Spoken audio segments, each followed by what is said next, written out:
Winter is coming and nothing's perfect.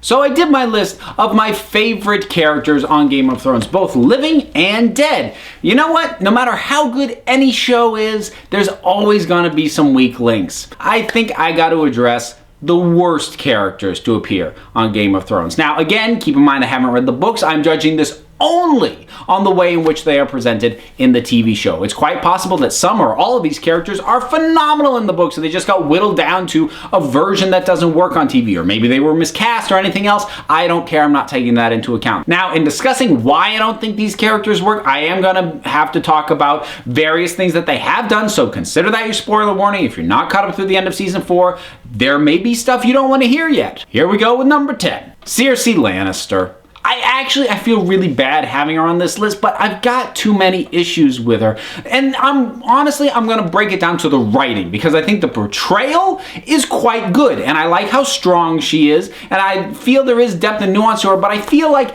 the writers keep beating certain aspects of her character over the head of the audience. I think the drinking is the big thing. They've really turned her into an epic drunk since about season 2. It's so rare to see her without a goblet of wine in her hands. And while I get that that's an aspect of her character, they just won't let it go, and it's just gotten so much emphasis, it's really annoyed the heck out of me.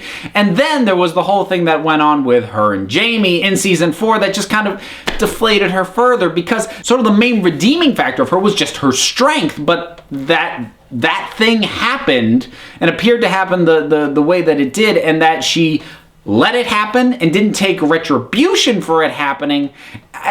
It just softened her all the more. Number 9, Mance Rayder. This is a case where this is a guy who we've heard so much about but seen so little of. He's well cast, and thankfully they cast a guy who's got a certain amount of screen presence and a certain amount of menace, and he helps sell it as best as it can be sold. But it's just, we spent so much time hearing about him before we even saw him, and then when we saw him, and then he vanished for so long, and again we keep hearing about him, but everybody talking about how dangerous or how influential somebody is as opposed to actually showing us that's a problem, and it just makes the character not stick and not have the resonance that he probably should have. I mean, he should feel like a threat. He should feel like a pretty big problem. Honestly, he feels more like an annoyance that I wish the show would just kind of wrap up and deal with already so we can get on to different stuff. Number 8, Daario Naharis. Now, this is really a criticism of the recast Daario Naharis. The original guy that they had, when he showed up in season 3, I actually really liked, because he was a little bit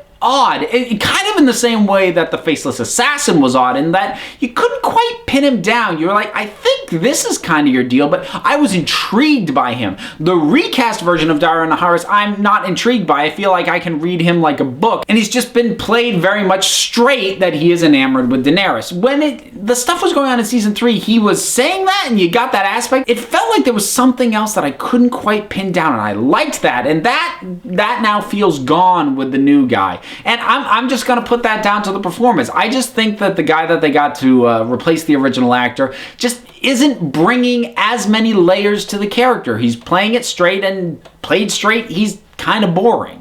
Number 7, Tommen Baratheon. This is just a case of he's a blank cipher. I probably would have completely forgotten he was even a part of the show if he had not been crowned king in the 4th season. Now, I get that he actually is very unimportant, and at this point, the show has actually done a pretty good job of emphasizing the fact that whoever is sitting on the Iron Throne, it doesn't really matter. The problems going on with the country and the kingdom are much bigger than whose butt is sitting on that throne. So putting this sort of non-entity like Tommen on the throne, it very much fits with that. But at the same time, it feels weird in the wake of Robert and then Joffrey and so many people that were deep and interesting and layered characters who were fighting to be on the throne, that now the guy who's actually sitting on it is just such a blank slate.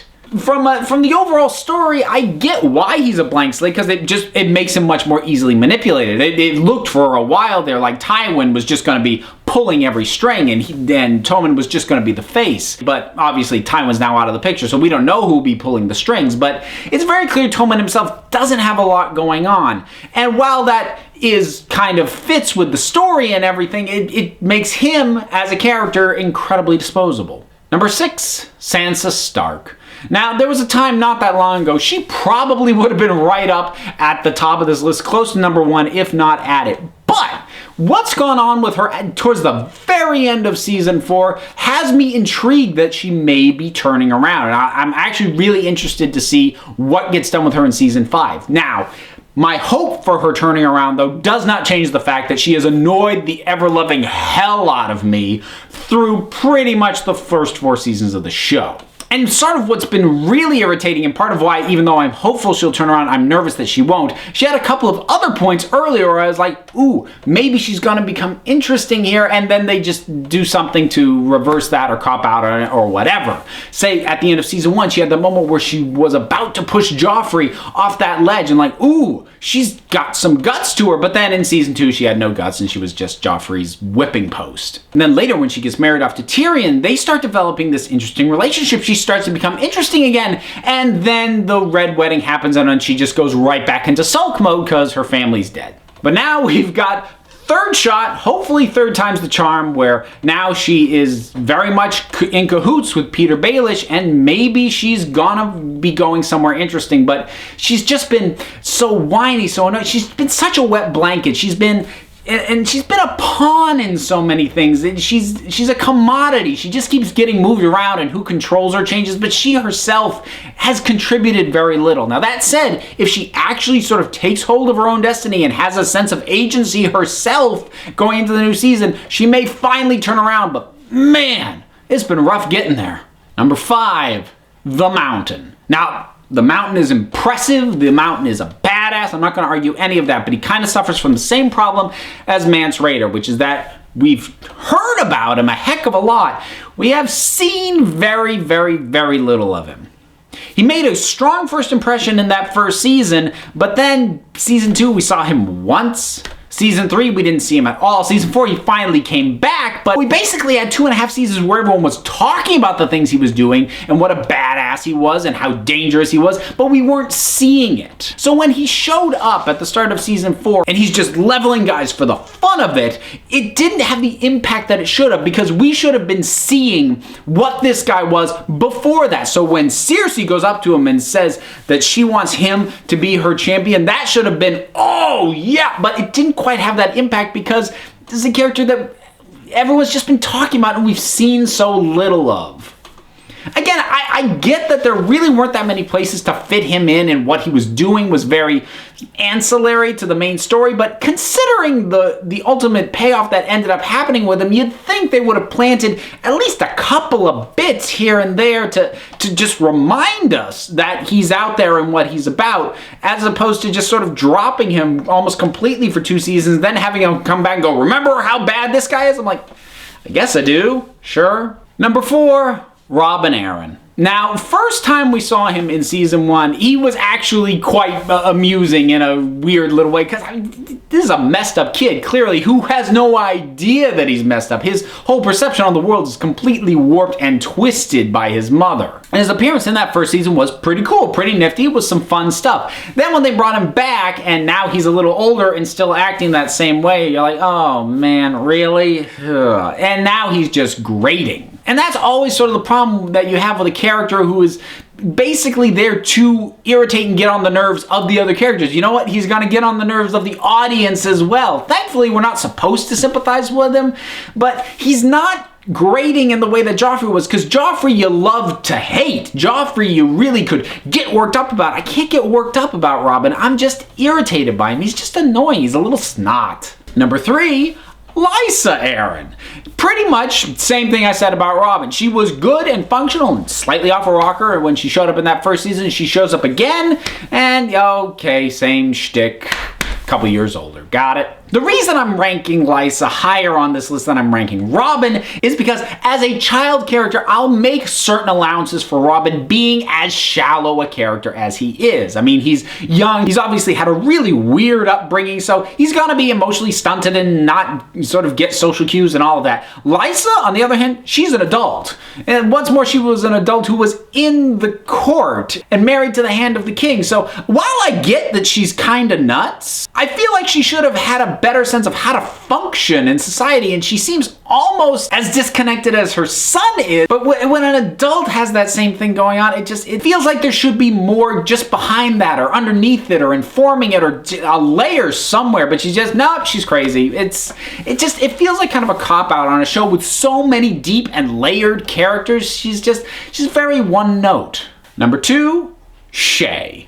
Man, I gotta tell you, I was so glad when she got killed. I can't even begin to tell you. Now, I get why she's in there. I get her function and her purpose as a character, especially with how things ultimately paid off with Tyrion. It was important that she was there. It was important that she stuck around for as long as she did. But the problem was, she really just took a turn even before that she showed up in that courtroom to testify against him. Just everything she did, you were going, Tyrion, why are you still pining for this woman? And again, I get it, I understand it, but she just became such a burden so quickly and then stayed that way for so long. You know, initially she sort of challenged Tyrion a little bit, obviously showed him what appeared to be very genuine affection that affected him, and as an audience member, I was like, okay, fine. But then she got so whiny and became just a brick around his neck almost immediately, and then just stayed that way. The entire time she was in King's Landing, she did nothing to remind us why Tyrion fell for her in the first place, or why, as an audience member, I was at least okay, if not fully on board with her. But she just became the burdensome girlfriend who does nothing but add obstacles and add irritation and add conflict to a show that does not need pointless conflict. It's got plenty of meaningful conflict. She just irritated the hell out of me for so long, I can't not put her this high. And our top spot, number 1, worst character,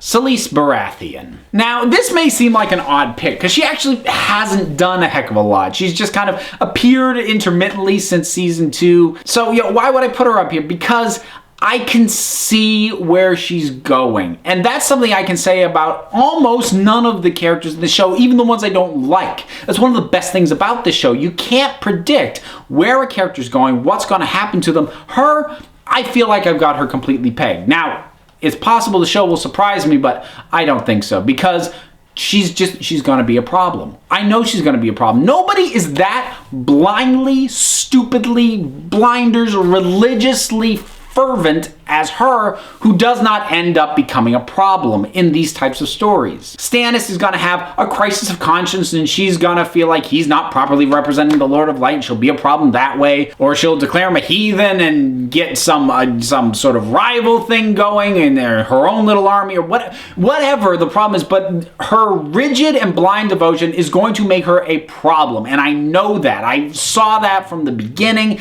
and it hasn't happened yet, but I know it's going to. And it's just such a cliched path in the first place, because again, we've got plenty of religiously motivated characters with layers and with depth to them, like Lady Melisandre, like the Brothers Without Banners, that having her be this sort of almost Spanish Inquisition kind of character, it feels like a cop-out, and it's so simplified that it feels like it doesn't belong in this universe of much deeper, much more layered characters. I mean, the great thing about the characters in these shows is that they've got many motivations, oftentimes conflicting. They've got their interest in power, but maybe they're conflicted because they also want to protect their family, and maybe those are in conflict. With someone like Daenerys, you have her desire for conquest and revenge, but at the same time wishing to be a good and noble ruler, and those are coming into conflict. And to have someone who's just nope, it's this. This is what I'm all about, and that's it. And it just is such an ill fit for this world and for all these deep characters that I just wish she wasn't even there. So there you have it. I love this show, but these are what I feel are the 10 worst characters. So who do you think is the worst character on Game of Thrones? I don't care how big of a fan of this show you are. There's at least one out there that you go, I really don't like you. And not in that fun love to hate him, Joffrey Baratheon way, like you genuinely wish they just weren't on the show. Whoever it is, drop something down in the comments and let's talk about it. Until next time, this council is adjourned.